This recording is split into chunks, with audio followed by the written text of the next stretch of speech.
10th है, चाहे वो 12th है, चाहे वो ग्रेजुएट है, जिसने क्वालिफाई किया है, जो मेरिट में आया उसको लीजिए। अगर हम बोल रहे हैं, हम आपको लिख के दे रहे हैं कि हम आपको ग्रेजुएशन क्लेम नहीं करेंगे, तो सीधी सी बात है, हम तो भाई आपके लिए भी 12th पास ही हैं। और जहाँ तक और जिस हिसाब का इन्होंने एफिडेविट निकाला है वो तो हम बिल्कुल नहीं लिखने वाले हैं। ये तो हम अपने हाथ काट के इनको दे रहे हैं कि अगर हम ग्रेजुएट निकलते हैं तो आप हमें निकाल दोगे। ऐसा कुछ हम नहीं करना चाहते। हम यही अपील करते हैं हायर अथॉरिटी से कि इस पर थोड़ा सोचें और ये एफिडेविट प्लीज़ वापस लीजिए। घर वाले कहते थे ना कि ग्रेजुएशन कर लो, लाइफ ईजी हो जाएगी, बट वही ग्रेजुएशन इनके लिए मुसीबत बन गई है। क्या है सही पूरी स्टोरी, अभी आपको बता दूँ क्या हुआ सर, एग्जैक्टली बताइए। सर JKSSB ने 4th क्लास नोटिफिकेशन निकाली, 8500 प्लस पोस्ट थी, जिसमें उन्होंने लिखा था कि मैक्सिमम क्वालिफिकेशन 12th होनी चाहिए। अगर आपकी, जब हमें डिक्लेरेशन दी वहाँ पे लिखा था कि अगर आपकी अबव क्वालिफिकेशन होती है या ज़्यादा होती है तो आप उसके ऊपर क्लेम नहीं करेंगे। ठीक है, हमने फॉर्म भरा, 4 लाख से ज़्यादा लोगों ने पेपर दिया, हम 8-10 हज़ार बंदों ने पास किया। अब डॉक्यूमेंट वेरिफिकेशन में JKSSB ने एक बड़ा अच्छा स्टेप लिया। उन्होंने ये लिखा कि अगर आप इन फ्यूचर अगर हमें दिखते हो कि आप ग्रेजुएट हो या आपकी 12th से ज़्यादा क्वालिफिकेशन है कोई भी, तो हम आपको जॉब से बाहर कर देंगे और आपको डे 1 से मतलब आपको बाहर निकाल देंगे। अब मुझे ये समझ नहीं आ रहा कि अगर मैंने ग्रेजुएशन की है, ग्रेजुएशन करने के बाद मुझे आज पता चल रहा है कि अगर आप ग्रेजुएशन नहीं करता तो मेरी जॉब लग जाती। तो अब ये सोच इनको कोस रहा हूँ, जब मैंने ग्रेजुएशन में एडमिशन ली वहाँ पे शायद कुछ ऐसा लिख के दे देता तो आज मेरी जॉब इन होती। अब यही कहना चाहता हूँ कि हम अपनी ग्रेजुएशन जो है क्लेम नहीं करेंगे, जैसा कि पहले होता था। पहले 4th क्लास की जॉब्स होती थी, अब भी अगर आप देखोगे तो 45,000 जो बंदा है ग्रेजुएट जो काम कर रहा है अभी भी डिपार्टमेंट्स में, और वो लिख के देते हैं कि we do not claim our higher qualification. हम भी वो चीज़ लिखने के लिए तैयार हैं। बट ये जो नया स्टेप JKSSB ने लिया है, जबकि GAD ने बोला कि ग्रेजुएट्स आर एलिजिबल, लेकिन आपको मैक्सिमम 12th के बेसिस पे ही सब कुछ मिलेगा। मतलब मिनिमम जो होता है वो 12th बेस, मतलब मिनिमम 12th रख सकते हैं। मैक्सिमम डिग्री कौन सी होती है?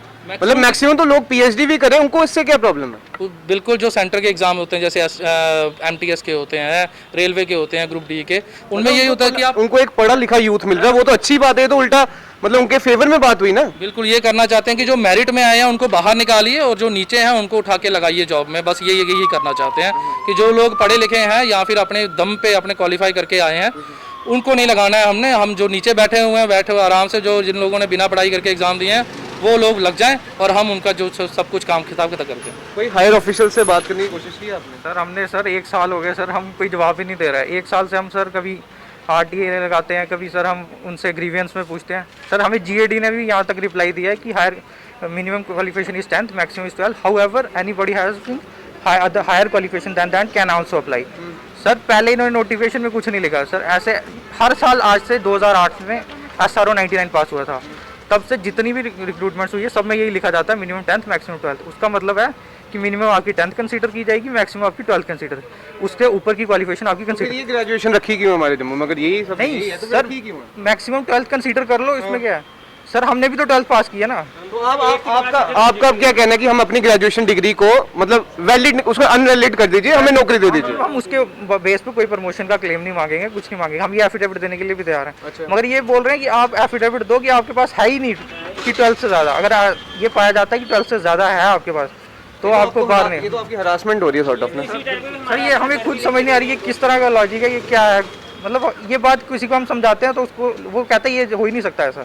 देश बंदे को आगे बढ़ाने की, ये तो पीछे लेके जाने की कोशिश कर रहे हैं आप सब। बिल्कुल ही सर अनबिलीवेबल है सर। घर वालों ने, मतलब घर वाले बोलते थे कि भाई ग्रेजुएशन कर लो, लाइफ सेट हो जाएगी, आगे नौकरी मिल जाएगी। फिल्मों में भी डायलॉग यही होता है, भाई ग्रेजुएशन हो गया लड़का, अब इसकी नौकरी पक्की है।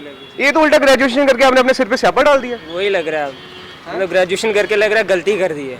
यही अगर आप 12वीं पास होते तो आपको आराम से नौकरी मिल जाती, कोई ऑब्स्ट्रक्शन नहीं आती। सही बात है। और हम भी तो मतलब 10th 12th तो हम करके हैं, हम सीधे ग्रेजुएशन थोड़ी किए हैं। 12th तो हमने भी की है, 10th तो हमने भी की है।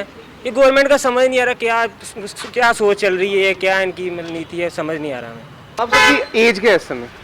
25 प्लस 25 30 है, तो सीनियरिटी बेसिस पे भी तो जॉब मिलती है।